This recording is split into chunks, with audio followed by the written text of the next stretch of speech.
لله نحمده ونستعينه ونستغفره ونؤمن به ونتوكل عليه ونعوذ بالله من شرور أنفسنا ومن سيئات أعمالنا من يهده الله فلا مضل له ومن يضلله فلا هادي له ونشهد أن لا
میرے محترم عزیزوں، بزرگوں اور دوستوں،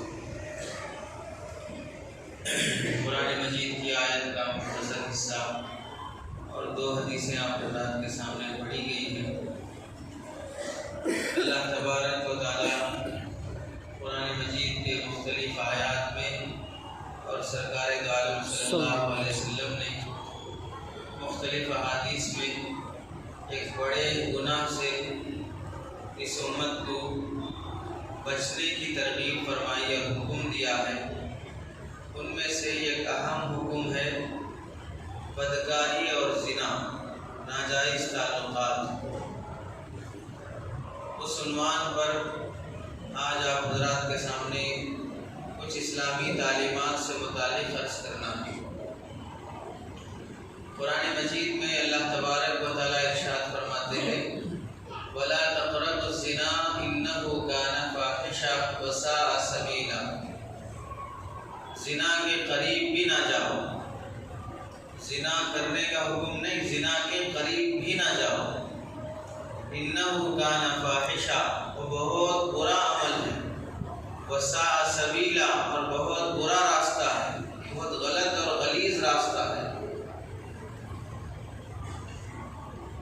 اور دوسری جگہ اللہ تعالیٰ ارشاد فرماتے ہیں وَإِذَا أَرَدْنَا أَن نُهْلِكَ قَرْيَةً أَمَرْنَا مُتْرَفِيهَا فَفَسَقُوا فِيهَا فَحَقَّ عَلَيْهَا الْقَوْلُ فَدَمَّرْنَاهَا تَدْمِيرًا، اور جب ہم کسی قوم کو، کسی گاؤں بستی کو ہلاک کرنا چاہتے ہیں، برباد کرنا چاہتے ہیں، اسے نیست و نابود کرنا چاہتے ہیں، اسے ذلیل کر دینا چاہتے ہیں، تو أَمَرْنَا مُتْرَفِيهَا، تو اس قوم میں جو سرکش لوگ رہتے ہیں، سربراہ لوگ رہتے ہیں، اپنے کو بڑے سمجھ کر، اپنے کو روڑی گنڈا سمجھ کر جینے والے لوگ رہتے ہیں، ان کو اللہ تعالیٰ گناہ کے موقع دے دیتے ہیں۔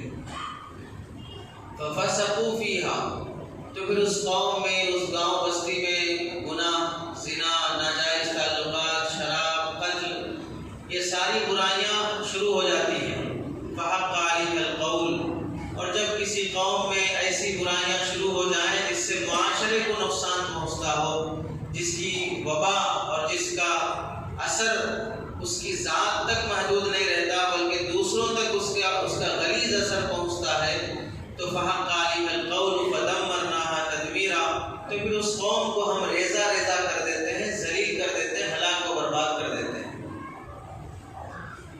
قرآن مجید کی مختلف آیات میں اللہ تعالیٰ نے زنا کے قریب جانے سے بھی منع فرمایا، زنا کے اوپر آمدہ کرنے والی چیزوں کو نگاہوں کی حفاظت کرو. قل للمؤمنین یغضوا من ابصارہم وقل للمؤمنات یغضضن من ابصارہن ویحفظن فروجہن ولا یبدین زینتہن الا ما ظہر منہا. مسلمانوں سے کہہ دو نگاہیں نیچی رکھیں، شرمگاہوں کی حفاظت کریں. مسلمان عورتوں سے کہہ دو نگاہیں نیچی رکھیں، اپنی عزت کی حفاظت کریں اور اپنے زیب و زینت کو ظاہر نہ کریں، چہرہ کھلا نہ رکھیں، گھونگھٹ اٹھا کر نہ چلیں، پردے کی حفاظت کریں. مختلف مقامات پر اللہ تعالیٰ نے زنا تک پہنچانے والے جو اسباب ہو سکتے ہیں ان سب سے منع فرما دیا. اسی واسطے حدیث میں اللہ کے نبی صلی اللہ علیہ وسلم نے تشریح کرتے ہوئے فرمایا کہ آنکھوں کا زنا بدنگاہی ہے، زبان کا زنا گندی باتیں کرنا ہے، کانوں کا زنا گندی باتیں سننا ہے، ہاتھوں کا زنا کسی ناجائز کسی غیر محرم عورت کی طرف ہاتھ بڑھانا ہے، پیروں کا زنا اس کی طرف چل کے جانا ہے، دل کا زنا یہ ہے کہ اس کے بارے میں گندے خیالات لانا اور سوچتے رہنا ہے. یہ سب زنا ہی میں شمار ہوتے ہیں. اور قرآن مجید کے بعد اللہ کے نبی صلی اللہ علیہ وسلم نے حدیث پاک میں فرمایا لا یخلون احدکم بامرأۃ، تم میں سے کوئی آدمی کسی غیر محرم عورت کے ساتھ تنہائی میں نہ رہے، الا مع ذی محرم، ساتھ میں کوئی تمہارا رشتہ دار ہے، تمہاری ماں بہن یا باپ یا بھائی کوئی ایسا ہو جس کی ڈر سے تم غلط قدم نہیں بڑھا سکتے، اس کے ساتھ تم سفر کر رہے ہو، بس میں بیٹھے ہو، کار میں بیٹھے ہو، لفٹ میں چڑھ رہے ہو تو کوئی حرج کی بات نہیں ہے. ورنہ اگر تنہا کوئی عورت لفٹ میں بھی ہو، تمہیں بھی جانا ہو تو اس 2 منٹ کی تنہائی بھی اس کے ساتھ نہ رہو. اس 2 منٹ کی تنہائی میں بھی تمہارے دل میں غلط خیالات پیدا ہونا شروع ہو جائیں.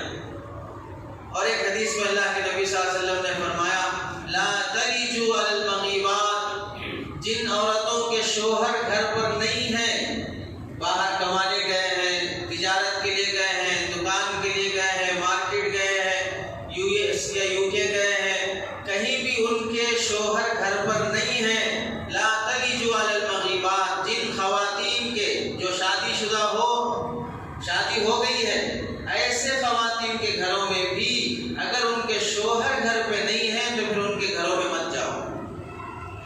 لا تلیجوا علی المغیبات، جن کے شوہر گھر پہ نہیں ہیں ان کے گھروں میں مت جاؤ. کیوں مت جاؤ؟ فإن الشیطان یجری من احدکم مجری الدم، شیطان تمہارے رگوں میں ایسے ہی گھومتا ہے جیسے کہ خون رگوں میں گھوم رہا ہے. خون کا خطرہ پوری باڈی تک پہنچتا ہے تو پوری باڈی کا ہر حصہ اپنا کام کرتا ہے. اگر خون دماغ تک پہنچنا کم ہو گیا تو دماغ سوچ نہیں سکتا، کام نہیں کرے گا. انگلیوں تک پہنچنا کم ہو گیا تو انگلیاں اکڑنا شروع ہو جاتی ہیں. جسم کے جس حصے میں خون کما حقہ نہیں پہنچتا وہ جسم کا حصہ کام نہیں کرتا ہے. اگر پہنچتا ہے تو جسم کام کرتا ہے. اللہ کے نبی نے فرمایا خون کی روانی کی طرح تمہارے رگ رگ میں خون کے خطرے کے ساتھ شیطان بسا ہوا ہے. تمہیں تھوڑی دیر کی تنہائی بھی گناہ پر آمادہ کر سکتی ہے. یاد رکھو، لوگ نکاح کے لیے عمر دیکھتے ہیں، نکاح کے لیے خاندان دیکھتے ہیں، نکاح کے لیے پراپرٹی جوڑا جہیز دیکھتے ہیں، نکاح کے لیے خوبصورتی دیکھتے ہیں، نکاح کے لیے اس کا عزت دار گھرانہ ہونا دیکھتے ہیں. زنا کے لیے کوئی آدمی عمر نہیں دیکھتا، خاندان نہیں دیکھتا، اس کا مالدار ہونا نہیں دیکھتا، اس کا خوبصورت ہونا نہیں دیکھتا، اس کا بچی اور جوان ہونا نہیں دیکھتا ہے. زنا کے لیے جیسا موقع ملے انسان اس کی طرف دوڑتا ہے، کیونکہ شیطان یجری مجری الدم خون کے خطرے کے ساتھ بسا ہوا.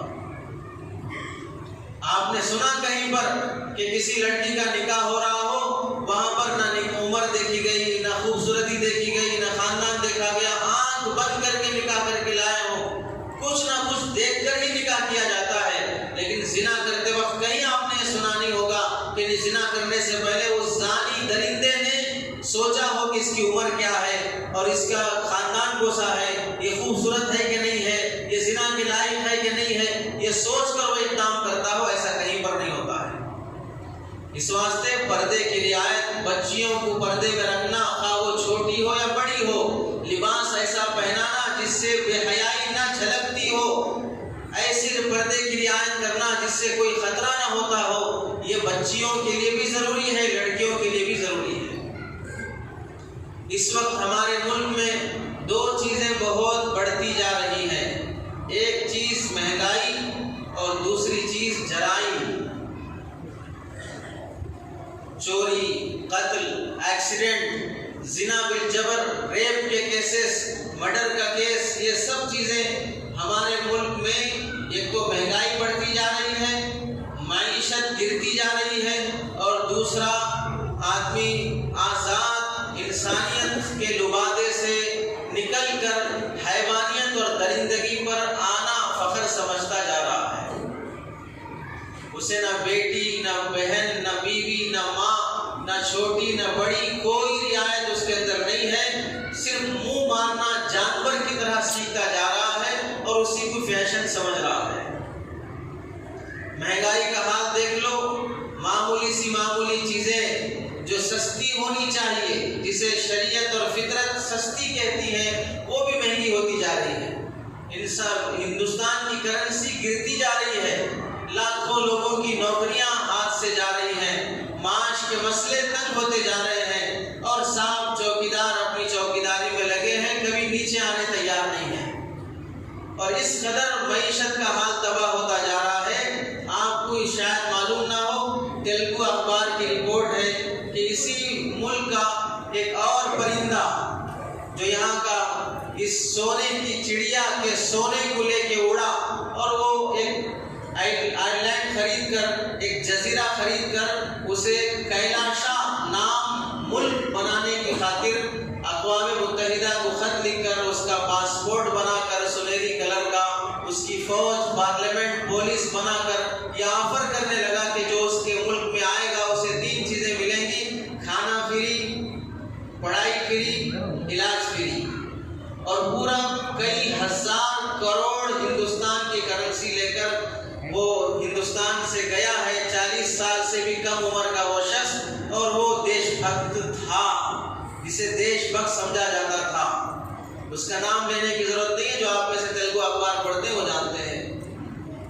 یہ ایسے کئی پرندے ہندوستان کے ہیں جو ہندوستان کی معیشت لے کے بھاگ رہے ہیں۔ یہ شاید پہلا ایسا پرندہ ہے جو ایک نیا دیش بسا رہا ہے، یہاں کا پیسہ لے جا کر ایک نیا دیش بسا رہا ہے، اس کا نام کیلاشا رکھ رہا ہے، اور پھر اقوام متحدہ سے مطالبہ کر رہا ہے کہ اسے ایک دیش کی حیثیت سے انڈیا ورلڈ کے نقشے میں اسے ایک دیش کا نقشہ دیا جائے، اور یہاں کا پاسپورٹ ویزا بنایا جائے، اور سارے ایک دیش کے ساتھ جو رابطے ہوتے ہیں وہ رابطے شروع کیے جائیں۔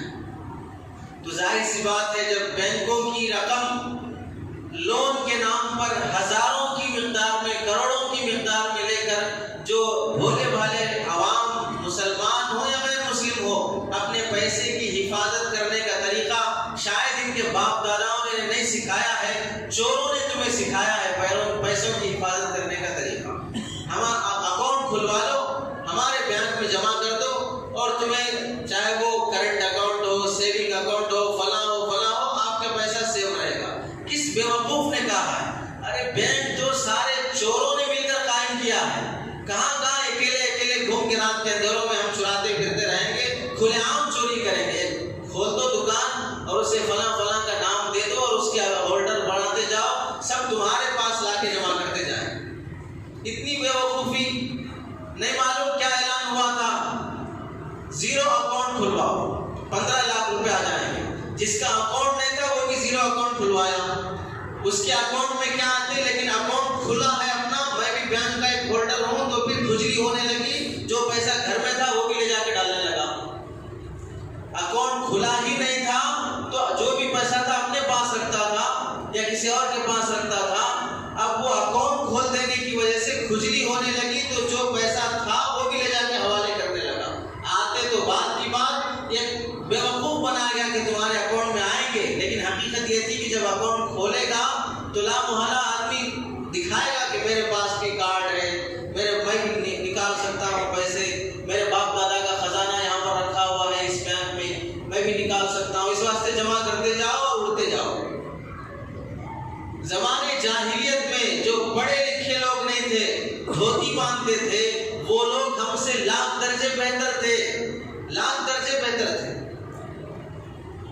کہ وہ اپنے پیسے کی حفاظت اپنے گھر میں کرتے تھے. چاول کا جو مٹکا رہتا اس کے نیچے پیسے رکھ رہے ہیں. اگلیاں آتی تھی تو اگلیوں میں پیسے رکھ کے اس پر تکیا رکھ کے سو رہے ہیں, اس میں سونا رکھ کے سو رہے ہیں. مٹکوں میں پیسہ سونا رکھ کے اسے زمین میں گاڑ رہے ہیں کہ ہمارا پیسہ ہمارے پاس سیو رہے. کھیتوں میں زمین میں گاڑ کے پیسہ سیو کیا جاتا تھا, لیکن کسی دوسرے کے حوالے نہیں کیا جاتا تھا. انجان جس کے پاس پیسہ لینے کے لیے ہمیں لائن میں کھڑے ہونا پڑتا ہے. 10 لاکھ روپے اگر ہمارے اکاؤنٹ میں ہیں تو پھر یہ ہے کہ ہم ایک دن میں 40,000 سے زیادہ نہیں نکال سکتے. یہ جب ہم اگر جمع کرنا ہو تو ایک دن میں تم کتنے بھی ہزار جمع کر سکتے ہو, لیکن جب لینا ہو تو پھر اس سے زیادہ نہیں لے سکتے. یہ لینے دینے کے پیمانے جب مختلف ہیں تبھی عقل آنی چاہیے کہ ہمارا پیسہ ہم کس کے حوالے کر رہے ہیں. ایک تو معیشت برباد ہوتی جا رہی ہے, مہنگائی بڑھتی جا رہی ہے, اور دوسری بات جو ملک میں ہوتی جا رہی ہے وہ ہے جرائم. آدمی گناہ کرتے ہوئے نڈر ہو رہا ہے, سڑک پہ کھلے عام مار رہے ہیں, 2-2 3-3 آدمی ایک کی پٹائی کر رہے ہیں, اس کا مرڈر کر رہے ہیں, اس سے چاقو پہ حملہ کر رہے ہیں, اس کا گلا کاٹ رہے ہیں. کوئی خوف نہیں ہے اور دیکھنے والوں میں کوئی غیرت اور شرم نہیں ہے. اس کا ویڈیو لینے کی ہمت ہے اور اس سے وائرل کرنے کی ہمت ہے. وہاں کھڑے کھڑے بہتا ہوا خون اور ایک مظلوم کی جان جاتے ہوئے دیکھنے کی ہمت ہے, لیکن اسے بچانے کے لیے 10-15 آدمی ایک ساتھ مل کر لاٹھی لے کر یا مکہ بنا کر ان قاتلوں کو وہاں سے بھگا کر جان بچانے کی کوئی ہمت نہیں ہے. ہر ایک کو اپنی جان کی پڑی ہے. اللہ کے نبی صلی اللہ علیہ وسلم نے فرمایا ایک زمانہ ایسا آئے گا کہ یہ مسلمان ذلیل ہوتا جائے گا, اس کے تمام دشمن اس پر ایسے ٹوٹ پڑیں گے جیسے کہ ایک مہینے کا بھوکا آدمی کھانا ملتے ہی کھانے پر ٹوٹ پڑتا ہے, وہ کسی کی نہیں دیکھتا. ایسا مسلمانوں کو نگلنے کے لیے دشمن طاقتیں ٹوٹ پڑے گی. صحابہ نے پوچھا یا رسول اللہ کیا اس زمانے کے مسلمانوں کی تعداد کم ہوگی, میجارٹی نہیں ہوگی ان کی؟ اللہ کے نبی صلی اللہ علیہ وسلم نے فرمایا اس زمانے میں تمہاری میجارٹی اب سے زیادہ ہوگی, زیادہ میجارٹی ہوگی تمہاری. پھر بھی تمہیں لوگ نگلنے کی فکر میں رہیں گے, اس کے باوجود بھی تم کچھ نہیں کر پاؤ گے. وجہ کیا ہے کچھ نہیں کر پانے کی؟ سرکار دو عالم صلی اللہ علیہ وسلم نے فرمایا حب الدنیا و کراہیت الموت. ایک تو تمہارے دل میں دنیا کی محبت, مال کی محبت, پیسے کی محبت, رشتہ داریاں ختم, بھائی بہنیں, بھائی خالہ ماموں, کوئی رشتہ داری نہیں ہے. لوگ اب خیریت سے زیادہ حیثیت پوچھتے ہیں. لوگ اب خیریت سے زیادہ حیثیت پوچھتے ہیں. پہلے کچھ نہیں تھا تو خیریت پوچھنے والا بھی نہیں ہے. اب دکان کھل گئی, اب جاب لگ گئی, اب کچھ ہماری گاڑی اچھی ہو گئی, کچھ موبائل اچھا ہو گیا, اب کچھ کھانا پینا رہن سہن بدل گیا, تو اب حیثیت دیکھ کر لوگ خیریت پوچھتے ہیں. رشتہ دیکھ کر, بھائی ہونا دیکھ کر, پڑوسی ہونا دیکھ کر خیریت نہیں پوچھا جا رہا ہے. جیسی حیثیت کا ہے ویسی خیریت پوچھی جا رہی ہے. حیثیت کچھ نہیں ہے تو خیریت کی بھی ضرورت نہیں ہے. رشتہ داریوں کا بھی یہ حال ہے, پڑوسیوں کا بھی یہ حال ہے, مسلمانوں کا بھی یہ حال ہے, اپنے پرایوں سب کا یہ حال ہے. حب الدنیا, دنیا کی محبت, و کراہیت الموت, موت سے نفرت, موت کا ڈر تمہارے دلوں میں پیدا ہو جائے گا. مرنے سے گھبراؤ گے. اور یاد رکھو جینے کا حق صرف اسی کو ہے جو مرنے کے لیے تیار ہے. جینے کا حق صرف اسی کو ہے جو مرنے کے لیے تیار ہے. جسے مرنا نہیں آتا اسے جینا بھی نہیں آتا ہے. جسے مرنا نہیں آتا اسے جینا بھی نہیں آتا ہے. موت ایک دن آنا طے ہے, چاہے خود سے مرو یا ٹہر کے مرو, بھاگ کے مرو, اپنی موت مرو, ایکسیڈنٹ سے مرو, کسی کے مارنے سے مرو. جیسے جو مرنا طے ہے یہ اٹل فیصلہ ہے. جب مرنا طے ہے تو اللہ کے لیے مرنا سیکھو, اس کی دین کے لیے مرنا سیکھو, اس کے مذہب کے لیے مرنا سیکھو, تو یہ موت شہادت کی موت کہلائے گی. اس مرنے پر اللہ ثواب دیں گے, اس مرنے پر دوسرے لوگ رشک کریں گے, اس مرنے پر جنت میں تمہیں اعلیٰ مقام نبیوں کے صف میں کھڑا کیا جائے گا. جب اس اللہ کے دین کے لیے کوئی آدمی مرنے کے لیے تیار ہوتا ہے. جان اللہ نے دی ہے, اس دیے ہوئے کو جان لوٹا دینا حق تو یہ ہے کہ حق ادا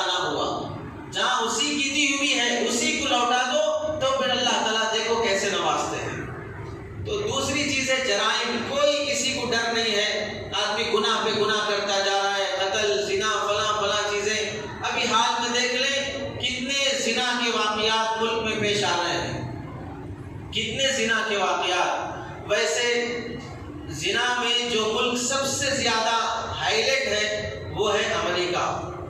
اس کا نمبر ہے 13واں نمبر زنا کے کثیر تعداد سے پیش آنے والے واقعات میں، اور یہ ملک بھی اسی سے قریب قریب اب نمبر لگاتے جا رہا ہے. جرائم کی رپورٹ محفوظ کرنے والوں نے لکھا ہے کہ ہندوستان میں ہر سال 7,900 سے زیادہ واقعات زنا بالجبر ریپ کیس ہوتے ہیں جو درج کیے جاتے ہیں، جو کیس اور مقدمے کے تحت میں آتے ہیں، اور جو نہیں آتے ہیں تو اسے تو کوئی گن بھی نہیں سکتا ہے.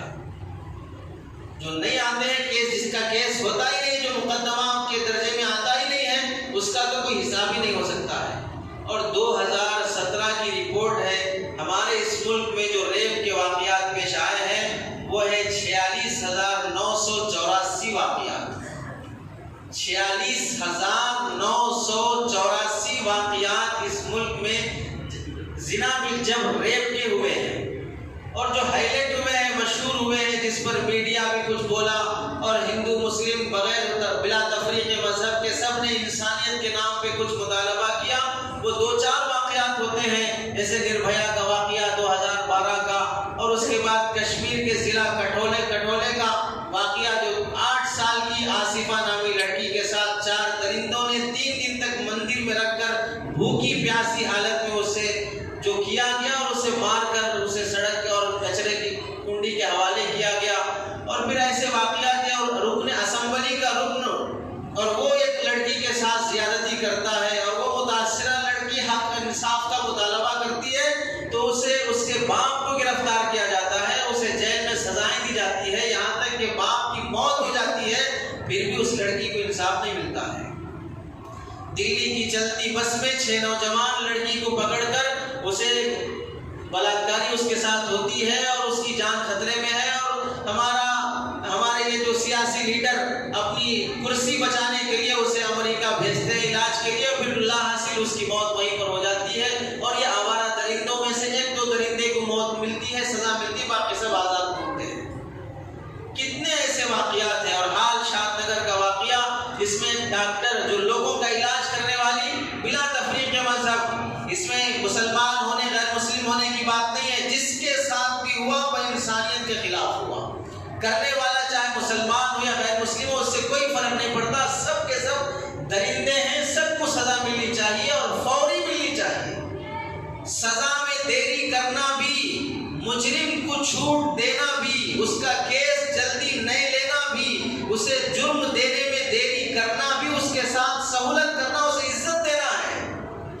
چونکہ جو جوش، جو جذبہ، جو نفرت اس وقت ہے وہ دن گزرتے گزرتے ختم ہو جاتا ہے، پھر مجرم چند دنوں کے بعد آزاد گھومنے لگتا ہے. اسی واسطے اسلام نے جو سزائیں طے کی ہیں، آج وہ وقت ہے کہ اب اسلام دشمن طاقتیں بھی اسلام کی سزاؤں پر جو اعتراضات کرتے تھے، اب وہ مجبور ہیں یہ بات کہنے پر نہیں، اسلام میں جو سزا رکھی گئی وہی ہونا چاہیے. انہیں ایسی سزا دو کہ عبرت ملے دوسروں کو. کوئی مرد ہمت نہ کرے آئندہ سے ہمارے حوالے کرو ہم سزا دیں گے، ہمارے حوالے کرو ہم اسے ایسا کریں گے ویسا کریں گے. یہ کون بول رہے ہیں؟ وہی زبانیں بول رہی ہیں جو اسلام کے خلاف بولتی تھی. اسلام چونکہ فطرت کا مذہب ہے، فطرت کے خلاف کوئی نہیں چل سکتا. بھوک لگی کھانا کھائے بغیر کوئی آدمی زندہ رہ کے دکھا نہیں سکتا. قضائے حاجت ٹوائلٹ جانا ہے روک کے دکھا نہیں سکتا. نیند آنا ہے جاگ کے دکھا نہیں سکتا. جاگنا ہے سو کے دکھا نہیں سکتا. ایسا اسلام ایسا مذہب ہے کہ آیا اب تمہارے پاس، تم اسے انکار نہیں کر سکتے. انکار کرو گے تو روح تڑپتی رہے گی، انکار کرو گے تو انسانیت کے خلاف بولنے والے ہوگے، فطرت کے خلاف چلنے والے ہوگے. بہت دور نہیں چل سکتے، تھوڑے قدم پر ہی تھک کر پھر تمہیں اسلام کی طرف واپس لوٹنا پڑے گا. اور یہ کہنا پڑے گا کہ اسکولوں میں، کالجوں میں جو جرائم ہو رہے ہیں، اس کی روک تھام کے لیے اسکول کا ڈریس بدلا جائے. لڑکیوں کو بیلٹ باندھنے کے بجائے اسے شلوار اور کرتا پہنا کر اسے دوپٹہ دیا جائے. ایسا ڈریس اسکولوں میں نافذ کیا جائے. یہ کہنے والے وہ لوگ ہیں جن کی زبانوں سے کفر بکتا ہے. اب وہ اسلامی لباس کو اپنانا چاہتے ہیں کیونکہ اسلام فطرت کا مذہب ہے۔ اسلام میں جہاں عورتوں کو حقوق دیے گئے، عورتوں کو انسانیت کا درس دیا گیا، ان کو جو مقام دیا گیا، دنیا کے کسی مذہب میں وہ مقام نہیں دیا گیا ہے۔ اسلام میں زمانے جاہلیت کی ایک حرکت کو نقل کرتے ہوئے قرآن مجید کہتا ہے وَلَا تَبَرَّجْنَ تَبَرُّجَ الْجَاهِلِيَّةِ الْأُولَىٰ وَلَا تَبَرَّجْنَ تَبَرُّجَ الْجَاهِلِيَّةِ الْأُولَىٰ، عورتوں تم زمانے جاہلیت کی طرح گلیوں میں سڑکوں پہ باہر نہ نکلو۔ حضرت قتادہ، حضرت ابن عباس رضی اللہ تعالیٰ عنہ مفسرین نے اس آیت کے تحت میں لکھا ہے زمانے جاہلیت میں لوگ کیسے باہر نکلتے تھے عورتیں؟ دو باتیں لکھی ہیں۔ ایک، جسم ایسا ان کا دکھ کے آتا تھا کہ دیکھنے والوں کا دل ان کی طرف مائل ہوتا تھا، یا لباس ایسا پہن کے نکلتے تھے کہ ان کے کپڑے ایسے زیب و زینت والے ہوتے کہ دیکھنے والے مردوں کی نگاہیں ان کا دل ان کی طرف مائل ہوتا تھا۔ تو قرآن مجید کہتا ہے ایسے لباس پہن کے نہ نکلو کہ لوگوں کی نگاہیں تم پر پڑے، ایسا جسم نہ دکھاؤ جسم کا حصہ کہ لوگ تمہاری طرف مائل ہونے لگے۔ اسے اسلام کہتا ہے یہ جاہلیت ہے، یہ ان پڑھ جاہل لوگوں کے زمانے کی بات ہے، اور جسے قرآن زمانے جاہلیت کی گھٹیا حرکت کہتا ہے اسے آج کا ترقی یافتہ مذہب کیا کہتا ہے؟ Modern girl.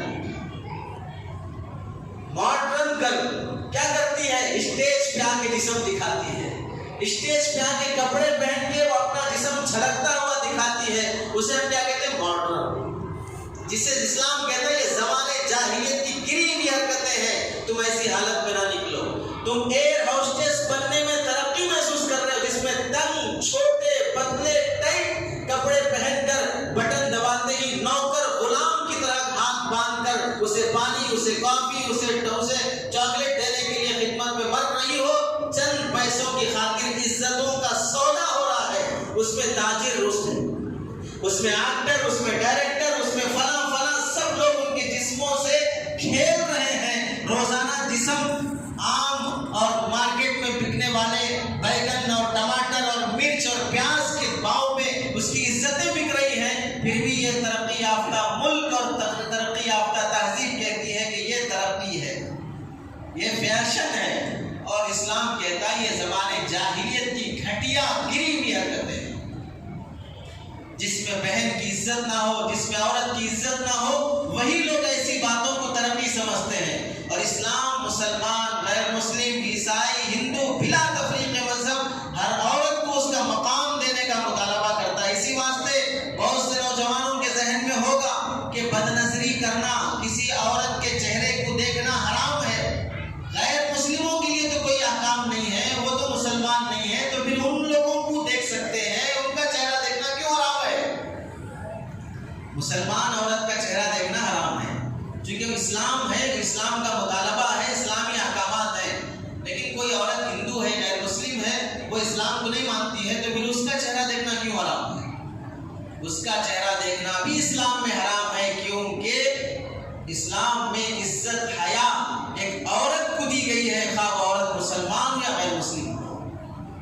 اسلام میں عزت اور مقام، احترام ایک عورت کو جو دیا گیا ہے، وہ عورت خواہ مسلمان یا غیر مسلم ہو، وہ غیر مسلم ہونے سے فرق نہیں پڑتا، عزت اس کی بھی کرنا چاہیے، احترام اس کا بھی ہونا چاہیے۔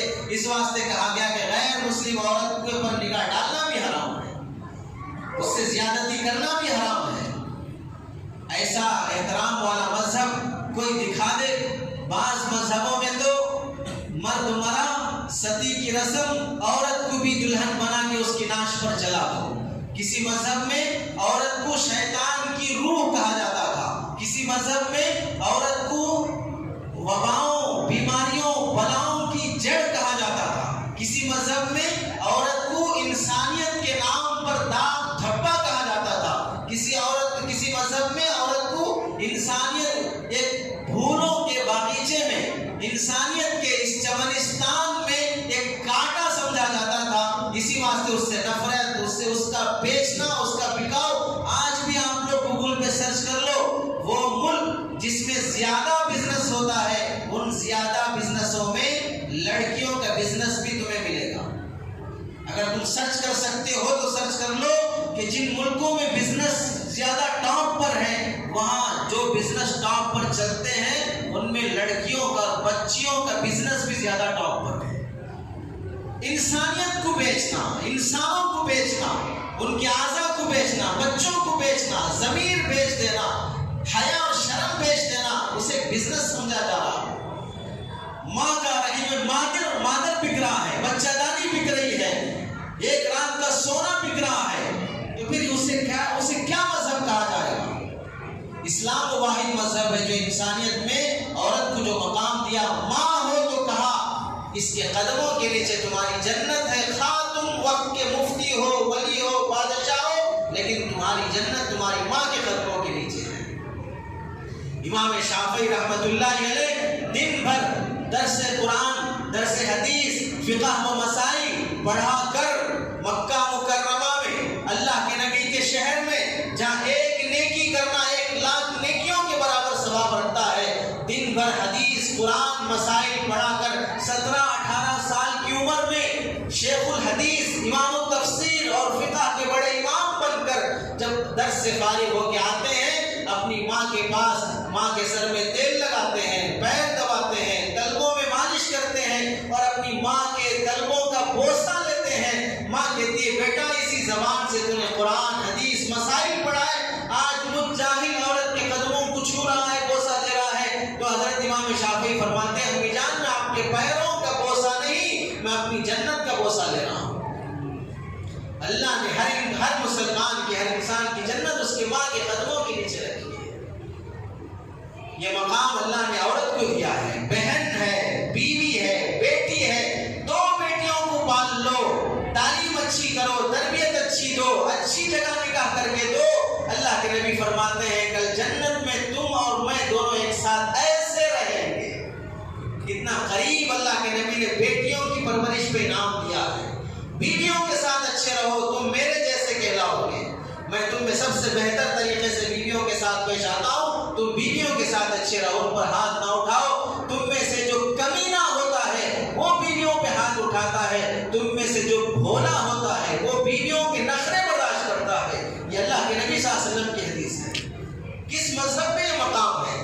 حاتم طائی کی بیٹی صفانہ بنت حاتم جب گرفتار ہو کر آتی ہے اللہ کے نبی کے دربار میں، اللہ کے نبی ان عورتوں کے لیے، اس حاتم طائی کے قبیلے بنی طے کے لیے ایک کمرے میں بند کر دیتے ہیں، ان کو ٹائم پہ کھانا پہنچاتے ہیں۔ جب اللہ کے نبی گزر رہے ہیں، وہ سب کے سب کافر ہیں، مسلمان نہیں ہیں، ان عورتوں کی حفاظت کے لیے صحابہ نگران ہیں، متعین ہے کہ ان کی عزت کو کچھ خطرہ نہ ہو۔ کھانا وقت میں مل رہا ہے، حاتم طائی کی بیٹی اللہ کے نبی سے کہنے لگی یا رسول اللہ میں حاتم طائی کی بیٹی ہوں، میرے باپ کی سخاوت آپ کو معلوم ہے، غریبوں کو کھلاتا تھا، یتیموں کی مدد کرتا تھا، بیواؤں کا سہارا تھا اور خوب لٹاتا تھا، خوب کماتا تھا۔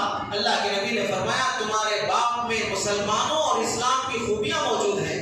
تو وہ بیٹی صفانہ کہنے لگی یا رسول اللہ اسی باپ کا حوالہ دے کر آپ سے کہتی ہوں کہ آپ مجھے چھوڑ دیجیے، آپ مجھے چھوڑ دیجیے۔ اللہ کے نبی یہ درخواست سن کر خاموش ہو گئے، چلے گئے۔ دوسرے دن پھر آئے تو پھر وہی درخواست کرنے لگی۔ اب دوسرے دن کا جواب کیا ہے اللہ کے نبی کا سنیں، اللہ کے نبی فرماتے ہیں بیٹی جلدی کس بات کی ہے، میں نے تمہاری درخواست قبول کر لی، جلدی کس بات کی ہے، میں تمہیں اس لیے نہیں چھوڑ رہا ہوں کہ یہاں سے تمہارے گاؤں تک پہنچانے کے لیے کوئی ایسا مرد مل جائے جس کے بارے میں تمہاری عزت کا خطرہ نہ ہو۔ جب کوئی تمہارا رشتہ دار تمہارے گاؤں سے، تمہارے خاندان سے آ جائے جو تمہیں عزت کے ساتھ تمہارے گھر تک پہنچا سکے تو تم مجھے اطلاع کرو، میں اس کے ساتھ تمہیں رخصت کر دوں گا۔ یہ کس سے کہا جا رہا ہے؟ کافر قیدیہ سے، یہ کافر جیل میں جو پڑی ہے اس عورت سے کہا جا رہا ہے۔ اور جب ان کے گاؤں والے پہنچتے ہیں جن پر ان کو اعتماد ہوتا ہے تو اللہ کے نبی صلی اللہ علیہ وسلم سفر کا جوڑا منگا کر حوالے ہدیہ کرتے ہیں، سواری کا انتظام کرتے ہیں، یہاں سے گاؤں تک پہنچنے کے لیے توشے کا انتظام کرتے ہیں۔ یہ سب انتظامات یہ کافر عورت کے لیے دے کر اسے اس کے خاندان والوں کے حوالے کر کے کہتے ہیں کہ اسے عزت سے اپنے گاؤں تک لے جاؤ۔ جب یہ منظر دیکھتی ہے وہ صفانہ بنت حاتم طائی تو کہتی ہے کہ یا رسول اللہ جب آپ ایسے سخی ہیں تو یہ دوسری عورتیں کو بھی ہمارے حوالے کر دیجئے، سب کو چھوڑ دیجئے، ہم ان سب کو لے جائیں۔ اللہ کے نبی سب کو یہاں فرما دیتے ہیں۔ جب ایسے اخلاق ایک کافر عورت کے ساتھ کیے جا رہے ہوں تو کیا اس مذہب میں کسی کافر عورت کے ساتھ زیادتی کرنا، زنا کرنا، اسے چھیڑ چھاڑ کرنا یہ شریعت میں کہیں درست ہو سکتا ہے؟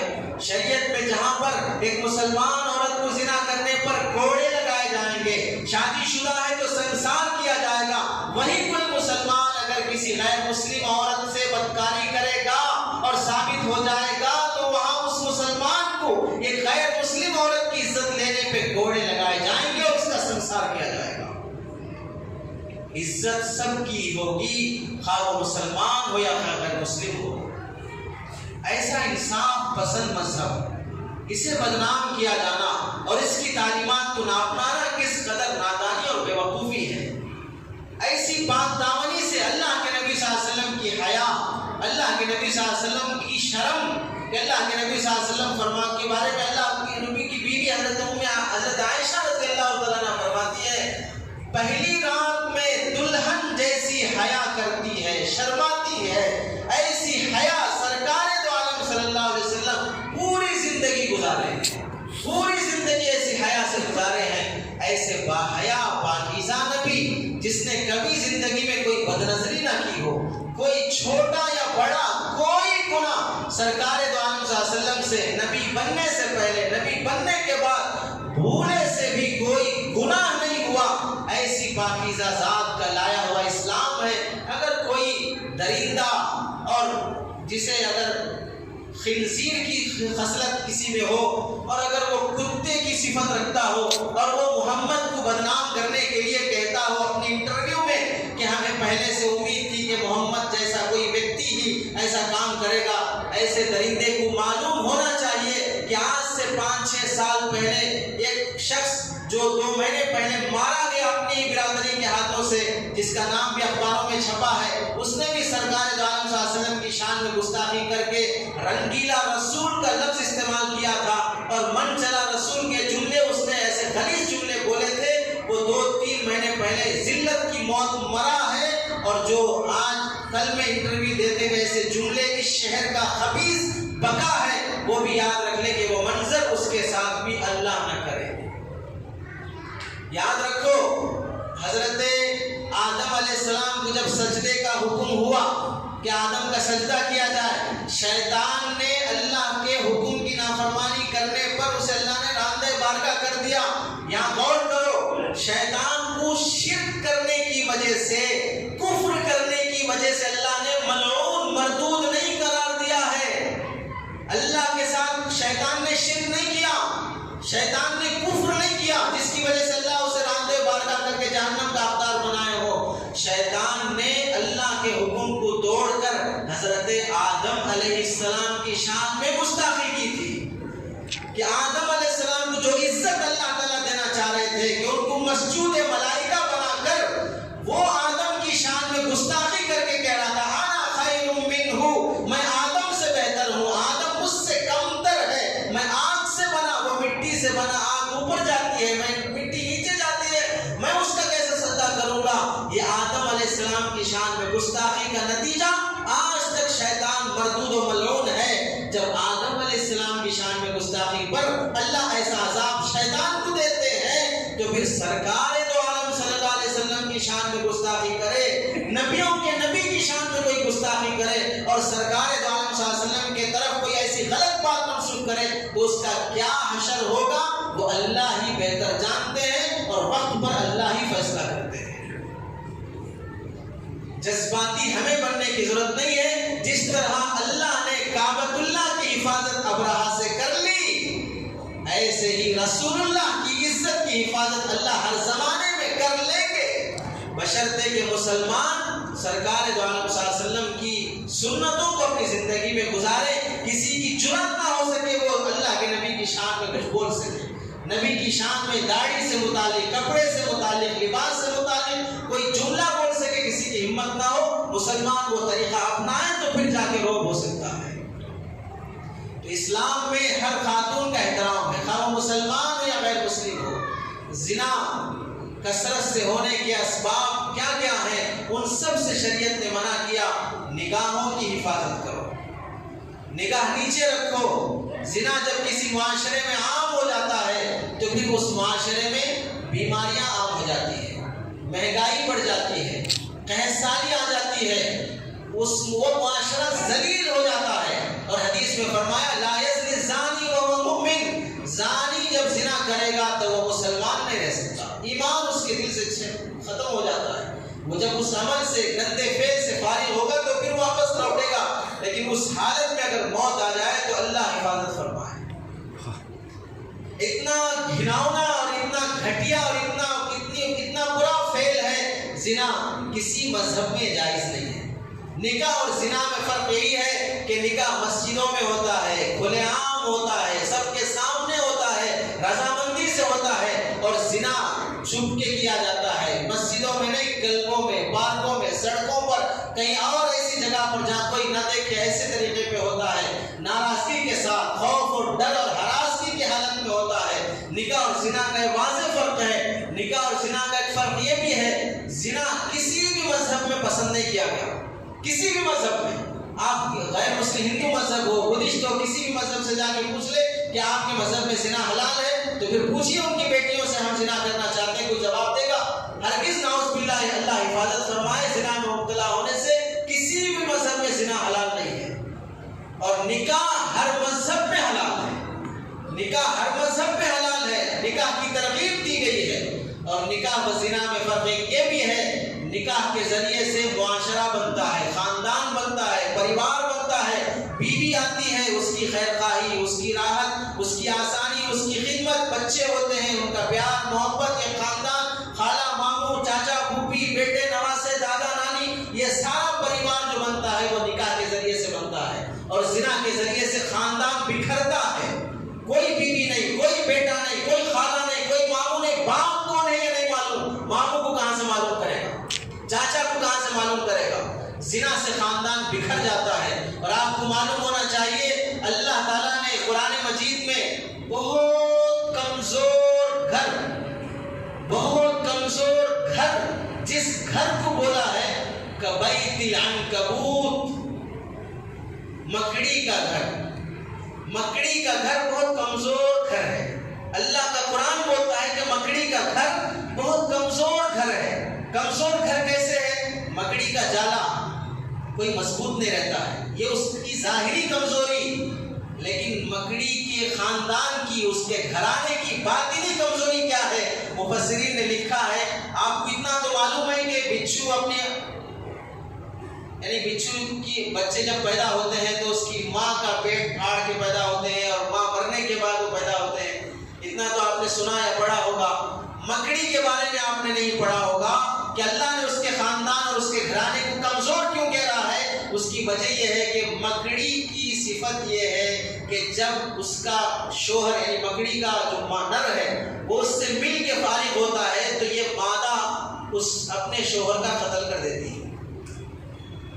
ایک دوسرا، جب اس سے اس کے بچے جب پیدا ہوتے ہیں تو یہ بچے اپنی ماں کا قتل کر دیتے ہیں۔ یہ مکڑی کے خاندان کی صفت ہے۔ تو جس خاندان میں ماں باپ بیٹی بہن کا قتل ہو وہ خاندان کبھی بڑھ نہیں سکتا، ترقی نہیں کر سکتا۔ اس واسطے مکڑی کا جالا کسی کونے میں رہے گا، وہ کہیں زیادہ پھیلا ہوا، بہت زیادہ، کیونکہ اس کے خاندان کے لوگ مر رہے ہیں۔ ایسے ہی زنا میں کوئی خاندان نہیں بنتا ہے، زنا میں کوئی پریوار نہیں بنتا ہے۔ اسی واسطے مغربی معاشرے میں آج جو رونا ہے اس معاشرے کا، وہاں جاب کرنے کے لیے اچھے گرلس مل جائیں گے، کال گرلس مل جائیں گے، وہاں آفس میں بیٹھنے کے لیے اچھی لڑکیاں مل جائیں گی، اچھی وکیل مل جائے گی، اچھی پولیس مل جائے گی، لیکن اولاد کی تربیت کے لیے کوئی ماں تمہیں امریکہ میں نہیں ملے گی، مغربی تہذیب میں کوئی بہن تمہیں نہیں ملے گی، وفادار بیوی تمہیں نہیں ملے گی، اور محبت کرنے والی ماں تمہیں نہیں ملے گی، کیونکہ وہاں پر زنا کی وجہ سے خاندانی نظام بکھر چکا ہے۔